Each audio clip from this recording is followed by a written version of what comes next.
ಎಲ್ಲರಿಗೂ price the lord. ಬೈಬಲಲ್ಲಿ ಒಂದು ವಾಕ್ಯ ಇದೆ, ನಾನು ನಿಮ್ಮನ್ನು ಪ್ರೀತಿಸುತ್ತೇನೆ, ನಾನು ನಿಮ್ಮನ್ನು ಅನಾಥರಾಗಿ ಬಿಡುವುದಿಲ್ಲ ಅಂತ.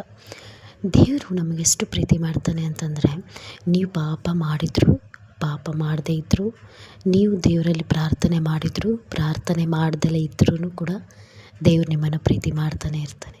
ನೀವು ಆತನನ್ನು ಎಣಿಸ್ದಲೇ ಇದ್ದರೂ, ಆತನ ಬಗ್ಗೆ ಯೋಚನೆ ಮಾಡದೇ ಇದ್ದರೂ, ಆತನನ್ನು ಮರೆತಿದ್ರು ಆದರೂ ನಿಮ್ಮನ್ನು ಪ್ರೀತಿ ಮಾಡ್ತಾನೆ. ಎಷ್ಟು ಪ್ರೀತಿ ಮಾಡ್ತಾನೆ ಅಂದರೆ, ಕಂಡಮಿನೇಷನ್ ಅಂದರೆ ನಿಮ್ಮ ಬಗ್ಗೆ ಒಂದು ಕೀಳು ಮನೋಭಾವನೆ ಕೂಡ ಆತ ಇಟ್ಕೊಳೋದಿಲ್ಲ. ನೀವು ಯೋಚನೆ ಮಾಡ್ಬೋದು, ಅರೆ ದೇವ್ರಿಗೆ ನಾನು ಪ್ರಾರ್ಥನೆ ಮಾಡೋಷ್ಟು ಯೋಗ್ಯಳಲ್ಲ, ಬೈಬಲ್ ಓದೋಷ್ಟು ಯೋಗ್ಯಳಲ್ಲ, ನಾನು ಎಂಥ ದೊಡ್ಡ ದೊಡ್ಡ ಪಾಪ ಮಾಡಿದ್ದೀನಿ, ನಾನು ಎಲ್ಲಿ ಆತನ ಮುಂದೆ ನಿಂತ್ಕೊಳಕ್ಕಾಗುತ್ತೆ ಅಂತ. ಆದರೂ ನಿಮಗೆ ಪ್ರೀತಿ ಮಾಡ್ತಾನೆ.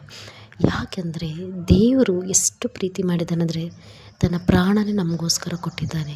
ನೀವು ಏನೇ ಇರಲಿ, ನೀವು ಹೇಗೆ ಇರಲಿ, ನೀವು ಯಾರೇ ಇರಲಿ, ನೀವು ಎಂಥ ಸ್ಥಿತಿಯಲ್ಲೇ ಇರಲಿ, ಆತ ನಿಮ್ಮನ್ನು ಪ್ರೀತಿ ಮಾಡೇ ಮಾಡ್ತಾನೆ. ನಿಮ್ಮ ಪ್ರೀತಿ ಮಾಡಿ ನಿಮ್ಮ ಪಾಪಗಳನ್ನ ಕೂಡ ಆತ ಎಣಿಸೋದಿಲ್ಲ.